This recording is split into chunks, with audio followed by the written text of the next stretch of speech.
were in terms of direction, because so much of the film reminded me of a lot of amazing Korean films, but also some fantastic European films. Second of all, I'm blown away by the performances, especially given that the international sort of element of going back and forth with the language. When you're directing both Korean as well as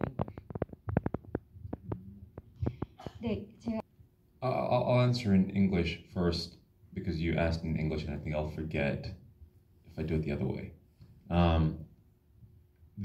So you're asking about the influences. I mean, there was a lot of things that were big influences, but just starting with film influences, yes, there were a lot of Korean films that I was inspired tremendously by, but in particular, there's a film called Peppermint Candy that it was kind of a required watch for anyone that worked on this film, for so many reasons. There's a couple of shots that I just literally ripped off, just because I hold that film in such high regard, as well as early films by Ho Xiaoshen. In particular, Dust in the Wind was a huge inspiration. And then my director of photography and I, we shared a lot of things, and I sent a lot of material over to everyone that came on board for this project.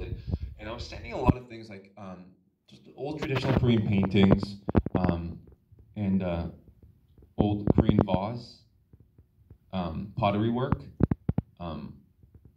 There's a sort of rawness to it. There's a kind of a raw, messy, imperfect beauty to it, and the pottery carries so much emotion, in my opinion. And so I was actually sharing a lot of things that weren't necessarily film related as well.